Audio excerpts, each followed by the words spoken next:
Hi, and welcome to the Entrepreneurial Odyssey, where we talk of stories of entrepreneurs and their journeys through business. And today we have Stephanie Greenwood. Welcome, Stephanie. Glad you could join us. Thanks for having me on the show. Yeah, tell me a little bit about the business that you're in right now. So, I own a company called Bubble and Bee Organic. We make organic bath and body products. We are a certified organic production facility and we make everything ourselves. And we've been in business for about 16 years now. Wow. So, what made you decide to get into that business? In 2005, I was diagnosed with adenomyosis and found out about the different chemicals in personal care products that can act like estrogen in the body and throw off our hormone balances. And so I on a journey to fix my own health and get control of my hormones, I started getting rid of these chemicals in my personal care products and found out that it was not that easy. And Hmm. even the products at the health food store still had these endocrine disrupting chemicals. So I started making products myself and I thought, okay, maybe this is something that I could do on the weekends for a little bit of extra money. And then it just exploded from there. After about a year within our launch, we were carried in Whole Foods in the Rocky Mountain region and got our website up. And it was just off to the races from there. It was really perfect timing back then and launching in 2007 when there weren't a whole lot of organic products on the market. Yeah, that's been a long time. Did you have a job like before that, or what were you I doing before that? did. I Okay. did. I worked in video production for several years and Hmm. I was actually working at KUTV and I was doing those commercials that come on during the day that's like tonight on 2 News at 10 and then it tells you the news what to look for that night. That was what I did. I produced, I wrote them, shot them, edited them. It was a really fun job.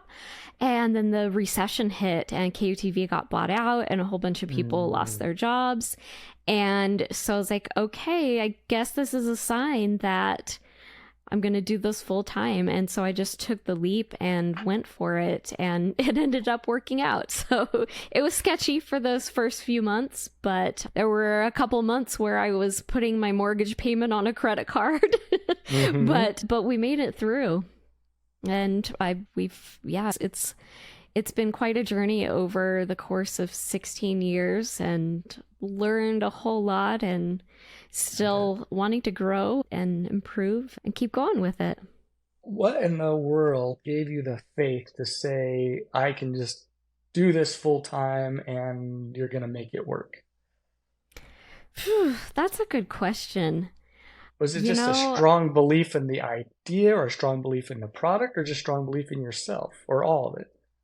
yeah, I think that it was all of it. I think that it was like, okay, we see that this can work and we see that there is a need for it. And every time we'd go to the farmers market, we'd sell out of our products. And so I also felt like I don't have a whole lot of choices here Mm. because there's only a limited number of TV stations in the Hmm. city Right. and not a whole lot of video production jobs. And I knew that the market for video production and videography was changing. I helped run a video production company before I worked at KUTV, and I was like, I don't want to go back into owning a videography company because Hmm. you're constantly having to spend money to upgrade your equipment and the Mm. technology is advancing so quickly that it's really hard to be profitable. So it was just okay, I don't have a whole lot of choices here. Let's just do this and let's just make this work. And I got lucky. Yeah. So tell me about a time where you felt like it wasn't going to work or something wasn't working and you pivoted and you found a way to make it work. Can you think of a time like that? Yeah, so over the years, I will say that we started in 2007 and we grew and we saw growth every year. And we hit like 2013 and 2014 and we peaked. and Mm-hmm. we were doing 7 figures in sales. We're making a whole lot of money, but then 2015 hit and the market changed a lot. And we had a whole bunch of competitors that came to the market. The internet was changing, and I could sense that something was in the air. But Mm-hmm. also, to complicate things a little bit more, I had started running it with my boyfriend at the time, and we Mm-hmm. were running it together. And he started to pull away from the business, Mm-hmm. and he was spending a whole lot of money. It was just like we were making a lot of money, yet still like living paycheck to paycheck because Mm-hmm. his spending was just out of control. And seeing the internet change and seeing like the first year where we actually didn't grow, and then his Mm-hmm. spending being so exorbitant, I was like, okay, something needs to change here. And I tried to get him to change. I tried to get him to see, okay, we're going to be in trouble if we continue this level of spending because we're not growing. And we need more money to put back into the business so that we can be competitive with these new competitors that are coming to market and so that we can stay on top of the market. But I was not allowed to spend money on advertising or putting back into the business. So we started to decline. And from 2015 on, we saw a decline. And in 2018, I had to break up with him and I had to kick him out of the business because he was continuing to just draw and draw and draw, and in a very kind of, I will say, in an abusive way. And there was a lot of drama that happened in that year. And Mm-hmm. this ended up being an abusive relationship that I had been in for 17 years. So there was a lot of financial entanglement with houses and cars and all of this stuff and with the business, but the business was all in my name. So I was able to walk away with my business intact. But the toll that all of that stress took on me was a lot. And so we continued to decline into 2019 just because I had a hard time focusing and Mm-hmm. working.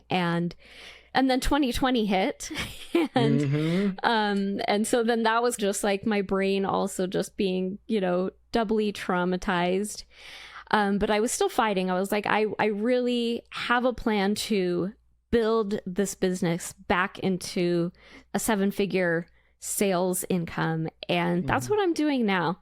And I did get into a new healthy relationship, and so in Nice. 2021 I ended up being pregnant, and Mm-hmm. at the age of 42 I had my first baby.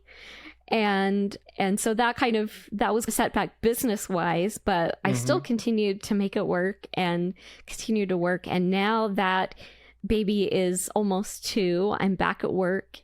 And this year we've seen a 15% increase over last year, and we're having the best year that we've had since 2018.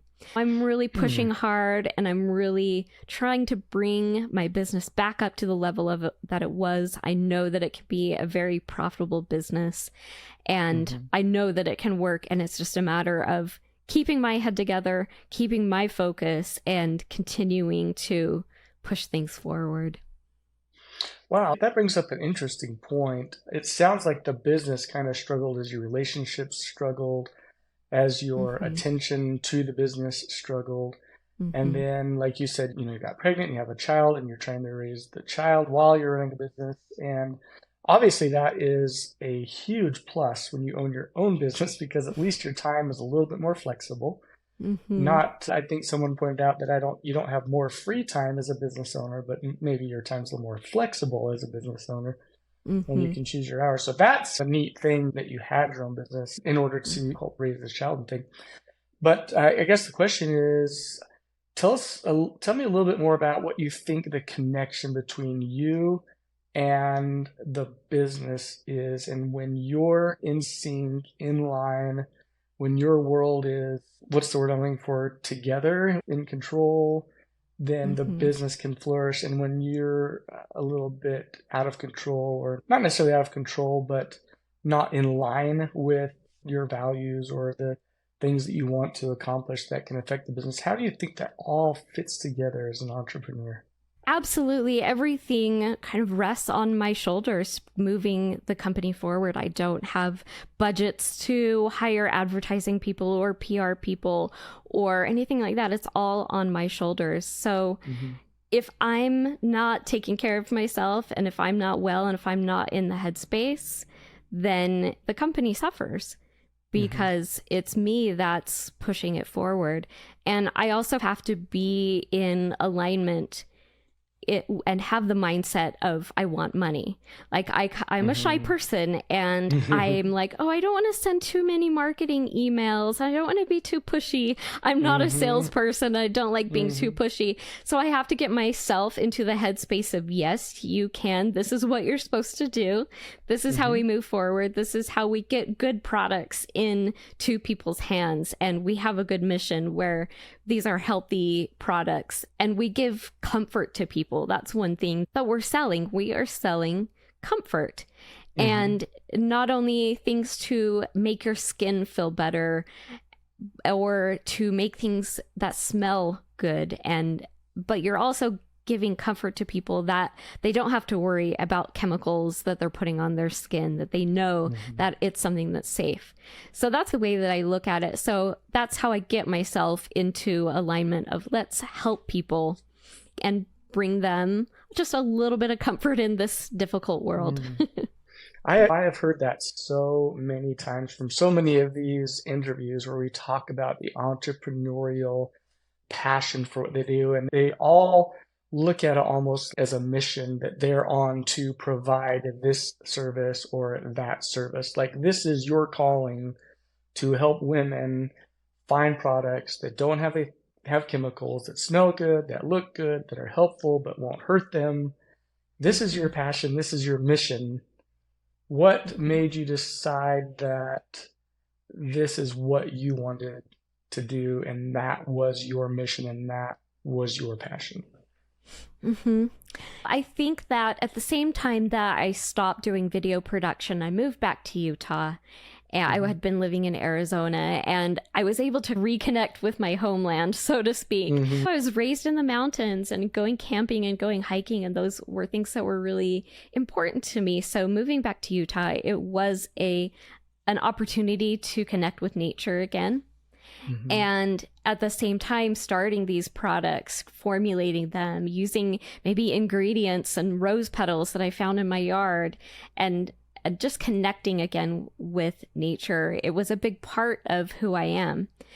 But I want to help people. And when I learn something, I want to share that with other people and I want to enhance other people's lives. Mm-hmm. And I think that this is one of the ways that I can do that.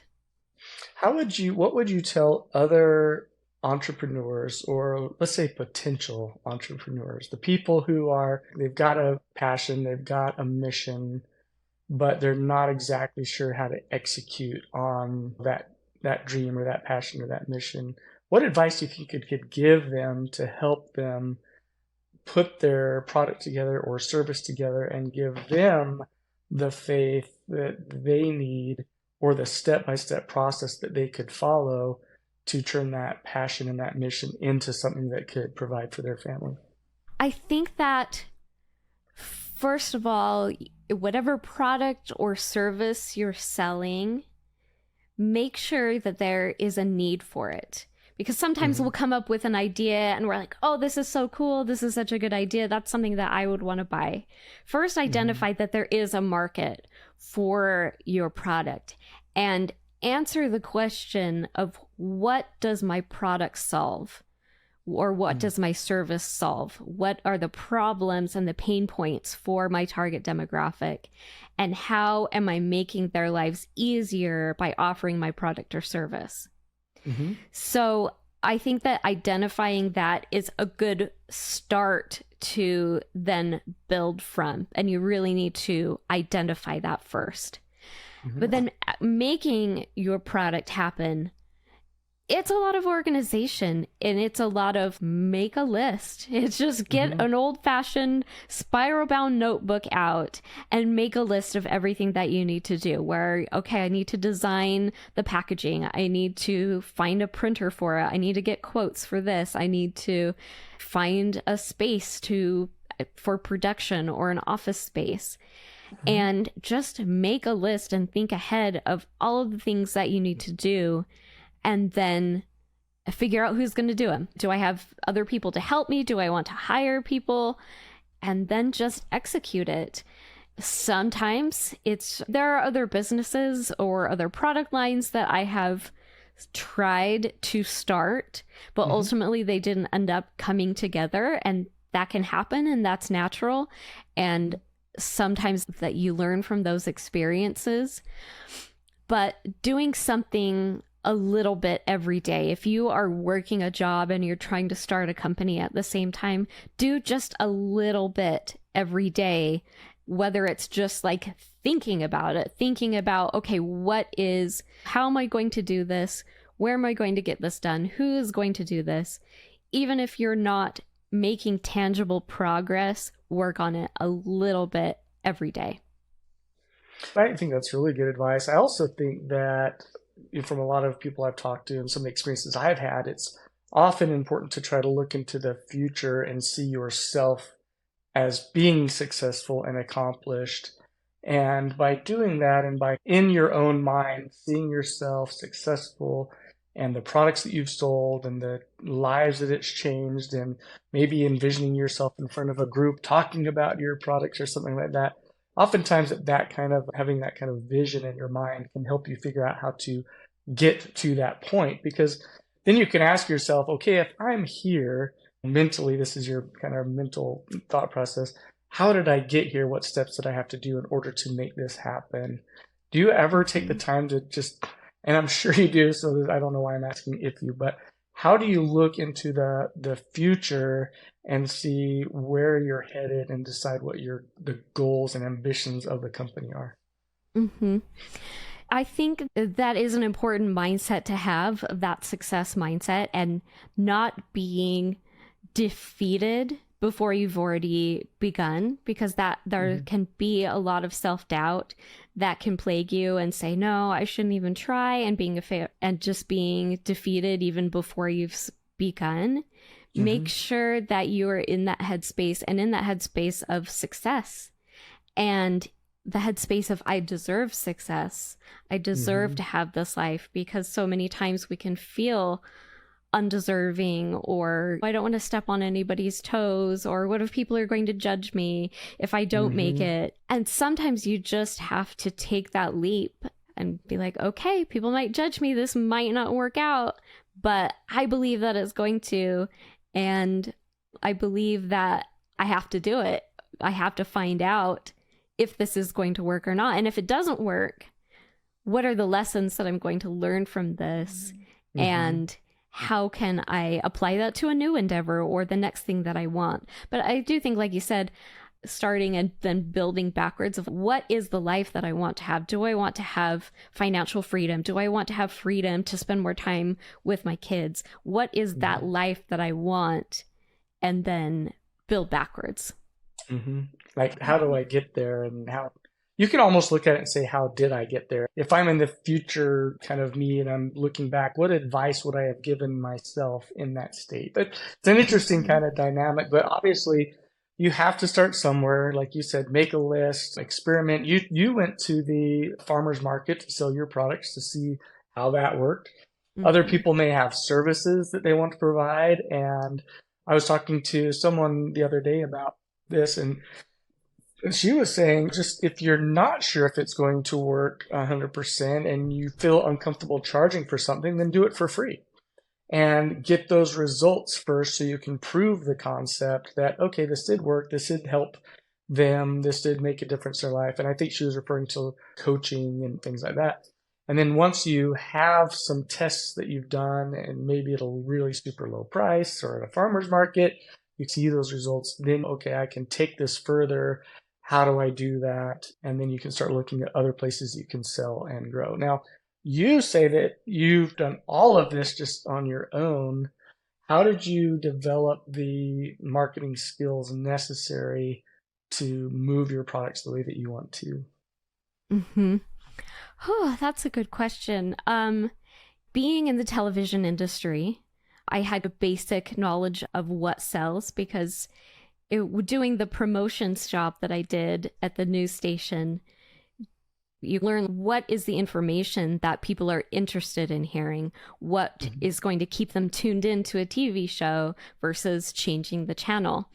And in this age of social media, it's the same kind of concept. What is going to grab people's attention and Hmm. what's going to keep us in the forefront of people's minds, but also looking at content marketing. And there were other business models that I looked at. I don't know if you've heard of Dr. Mercola. He's a controversial figure, and he's a doctor. And I saw what he was doing was content marketing. And Hmm. I built my strategy on what he was doing, where he had all of these articles. He had, created himself as an expert and had unique information that people weren't getting elsewhere. And Hmm. so I said, okay, I need to do the same thing. And so I started writing a lot of articles about different chemicals in personal care products. And I went, okay, my my target customer, what are they Googling for at 2 a.m.? What are Hmm. they like? What problems are they trying to solve and how can I solve them? And so I just put out a whole lot of articles about chemicals and built this database of chemicals that people could search for and started getting really good search engine results. The content marketing has been the foundation of my business. And social media is changing all the time, and it's really hard to Hmm. keep up with what all of those changes are. Hmm. And I'm trying with those Hmm. and trying to get into TikTok and do all the reels on Instagram and everything and Hmm. find out what's viral, what do people want. And it's still that same concept of sometimes you have to say something controversial in order Hmm. to get attention, because one thing that I learned, and after doing so much of that content marketing, some people were saying to me, like, oh, you need to put out more positive information. The information Hmm. that you're putting out is more negative, and you need to raise your vibration and be more positive. So put out information about beneficial things. So I took that advice and I Hmm. started a blog about the benefits of different foods and a whole bunch of health and science news. The positive information did not sell. I put a Hmm. ton of time, I put a ton of money into this blog called Grounded Organic. It's still up, Hmm. but people don't read it unless it's like, you need to hear this. This is what you Hmm. need to hear, because if you don't read this, there will be consequences. Hmm. You can't just say this happened. You don't you don't listen to the news or watch the news because it's just a list of things that happened. You're watching the news because it's, oh, I should probably watch that. That might affect me and my family. Or maybe I need Hmm. to watch the weather because we have a trip coming up. And Hmm. so you need to apply that information and that content to people's lives and information that they can use and that they feel that they need to hear. Yeah, that's really interesting. I'm reading a book right now or listening to an audio book right now called Story Brand, and what you're talking about is in that book. I don't know if you've had a chance to read that, but maybe you have because it sounds like you understand that concept pretty well. I have a couple of books. I have one book that sounds really similar, and I'm not sure if it's the Hmm. same one or not, but Hmm. yeah. Yeah, this one's called Story Brand, and he talks about the fact that every good story, every good movie starts with a problem, and you're trying to solve the problems. Jason Bourne, for example, on Bourne Identity, if he woke up on a yacht that was his and he was just walking around enjoying his time on the yacht, nobody'd watch it. This is a stupid movie. But when he's in the water and he wakes up on a boat and he has no idea who he is, and there's this problem that he's facing, that gets the audience's attention. When in Star Wars, Luke Skywalker was told that he was too young to join the revolution or whatever that they were doing. And so he had this problem, and his aunt and uncle had been killed. Here's the problem that he has to solve, and there's a villain, the evil republic, and hopefully I'm getting that right. But it really does. It is interesting how you said it earlier. You have to solve a problem, and when people are Googling things, they're trying to solve a problem. Mm-hmm. So when even if they type something, when they're looking for healthy products or healthy skincare products, they know that the problem is a lot of these skincare products aren't so healthy. And because you put things out there along the lines of, let's say, a Facebook post or something that says the things that you're putting on your skin can be causing all kinds of issues for your hormones, or if you're feeling this way, it's probably because of the skincare products you're using. That's going to get people's attention, right? Because Mm-hmm. that's right. So I can totally see that point and how that does work in marketing. Like you've got to put out there, here's the problem, here's a solution for that problem. And the more Mm-hmm. problems that they have, the more solutions you offer, the more products that you can sell. It Mm-hmm. sounds like things have really started to turn around for you. And I know that we're going into what some people look at as recessionary economy, and but yet you're growing. It sounds like you're up about 15%. And I think a lot of it is to do with just the focus that you have, the marketing that you've learned, the problems that you're solving, the passion and the mission that you're on to try to help women. So even in a down economy, these fundamental techniques still work. Do you have plans to bring on more help? Do you think you'll get to a point where you'll need this? Tell me a little bit about what your plans are there. Yeah, so next year I am hoping to launch another little kind of side brand and also start a master's degree, hopefully. And Mm-hmm. so I'm like, okay, running two businesses, having a toddler, producing a podcast. Oh, might as well just go for a master's degree. Of But I do course. have big plans. I do have big plans to launch this new brand that will be a very limited brand with just one or two products to begin with, Mm-hmm. Mm-hmm. but it has a very specific target demographic. I'm not gonna release it quite yet, the information Sure. on that, but I also want to continue to grow and continue to push and to see this business get back to where it was before, and to do that by getting on podcasts, producing my own podcast, and Mm-hmm. building back some of the things that we lost over the years, and with affiliate marketing and getting those inbound links, building our SEO back up, and just a Mm-hmm. little bit every day. Sometimes it gets frustrating because there's big projects that I want to get done, and hey, I need to get Mm-hmm. this done, but really I can only do a little bit on a whole bunch of different things in a day. Mm-hmm. And sometimes I have to fight my brain. And because of the trauma that I've been through, I look like someone that has ADHD because I bounce from one thing to another. So I Mm-hmm. have to just work with my brain and know that, okay, if I work on something for too long, I'm going to get really bored and my brain is just going to shut down. So I have to Yep. keep stimulating myself and going, okay, let's work on this project, and then kind of bounce around between projects. And that's just how I work. And sometimes you have to go with how your brain works. I think there are a lot of entrepreneurs that have an ADD kind of thing, and maybe that's why they're successful in what they do, because they have to really learn to try to focus on specific tasks at specific times. But also that ADD is a superpower where you can think about multiple things at one time. So maybe that's a superpower as well as a hindrance sometimes. But no, I think it sounds like things are really moving forward from you. How do you talked a little bit about it, just how much you have to do for the business. How are you balancing like your personal life and the needs there with the amount of time that you have to spend on your business? I think that we are really fortunate to have family to help us with our son, and the fact that my partner, he works for me as well. So we can, when we don't have a babysitter for the day, it was like, okay, who's going to work and who's staying home, and we can Hmm. work on that together. And then also, like, with that, family members, grandmas and aunts that are able to watch him. I'm getting by with a little help from our friends, I guess you could say. Yeah. Yeah, But I think that's it is a lot to balance. And having a newborn was definitely a challenge because you're not getting enough sleep.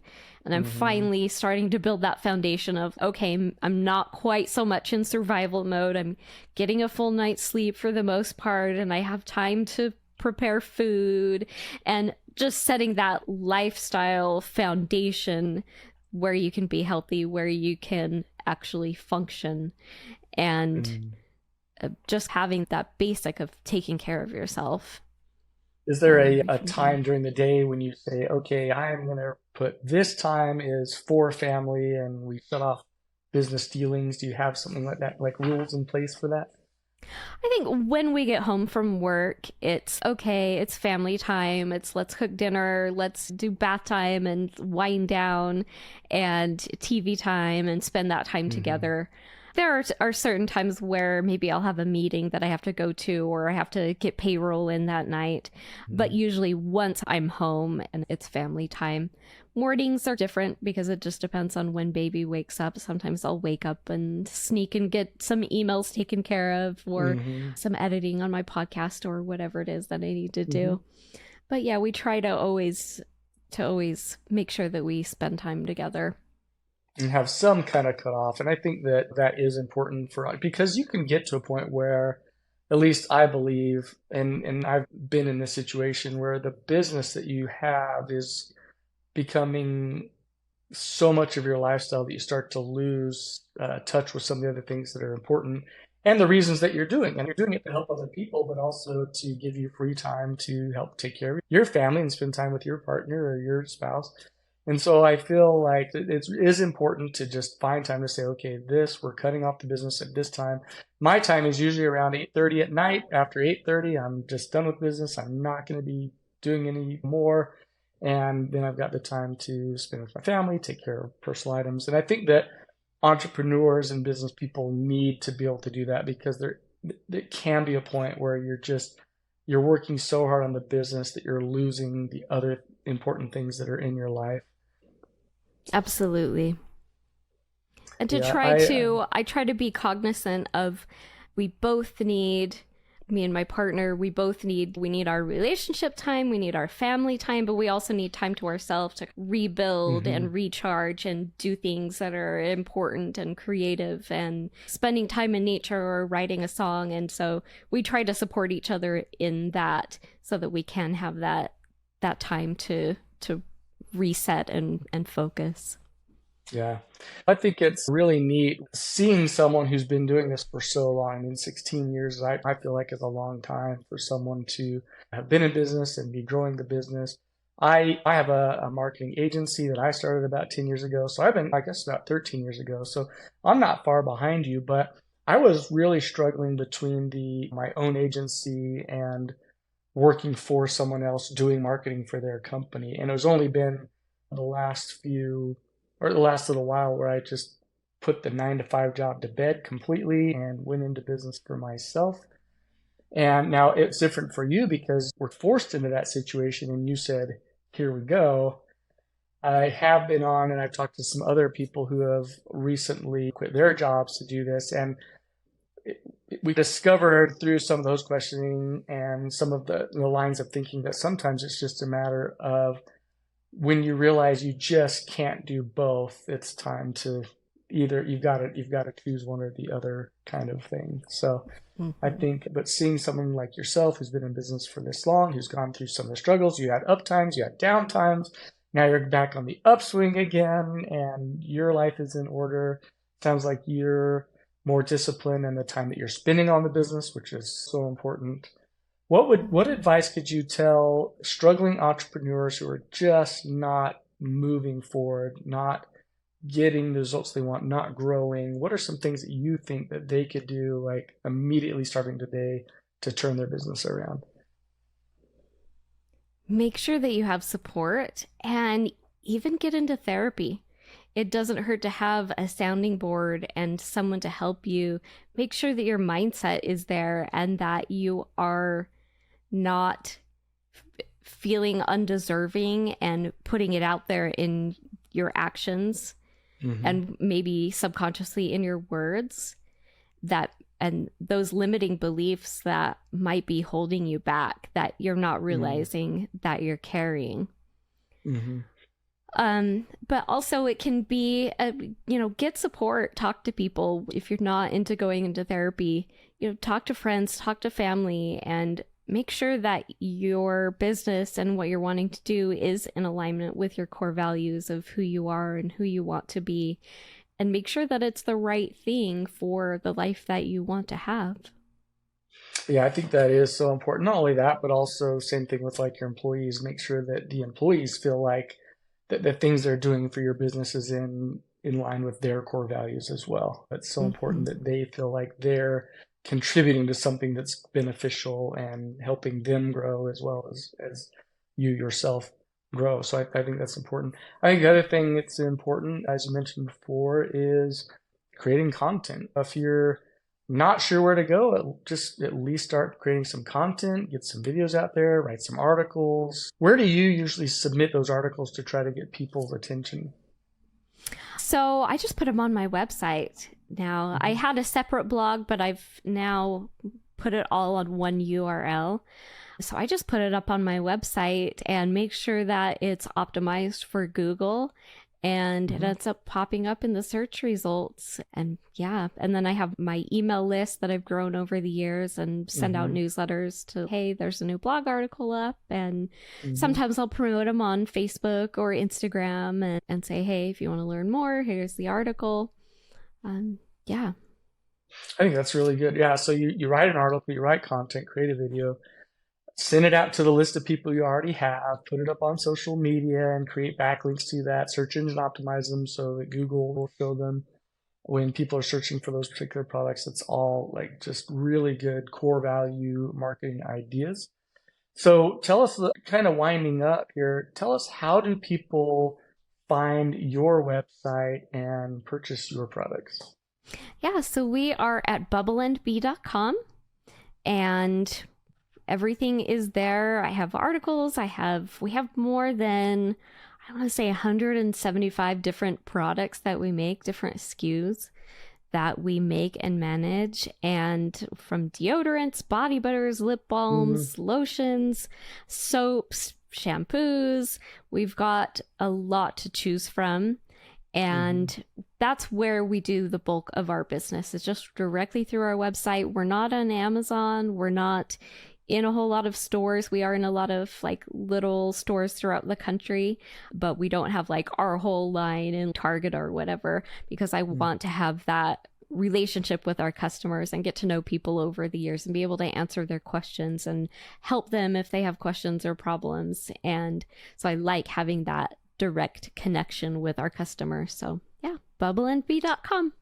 Bubbleandbee.com. And then I guess you have your social media profiles listed on there as well, so people can follow you and things too.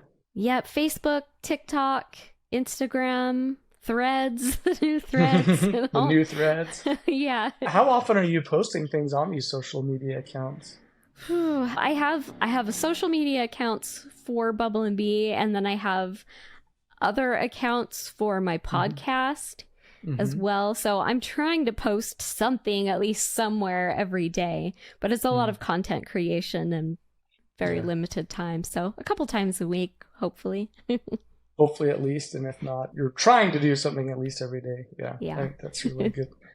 Really good. Sounds like you're on your way. You've got your content in place, your marketing in place. You've got a good team working with you. You've got a partner now that's helping you, and you're focused on the business, and you're in line with the values that you want for you, which reflect the values of the company. All of that's so important. I think it's important that our listeners understand that they've really got to get their head straight first before they're going to be able to really go and do their business. So Mm-hmm. if you're struggling and you're indecisive, I think, about where you're headed and what you're going to do, one of the first things you've got to do is you've got to figure out, this is what I want. This is where I'm headed. These are the things I'm going to do to get there, and then just go for it. If you, the listener, are interested in learning more about Bubble and Bee products, then go to bubbleandbee.com. Check that out. I'll have the link in the podcast description area, so people will be able to go and visit that. Any last words, last bits of advice, any last things that you want to give the audience before we finish up? Yeah, being an entrepreneur is hard, but it's definitely worth it. I don't think, after having worked for myself for such a long time, I don't think that I could go back to working for somebody else because, if I think about not running this company anymore, it's okay, here's a new company that I'm going to start. Once you have Mm-hmm. that in you, it never goes away. Mm-hmm.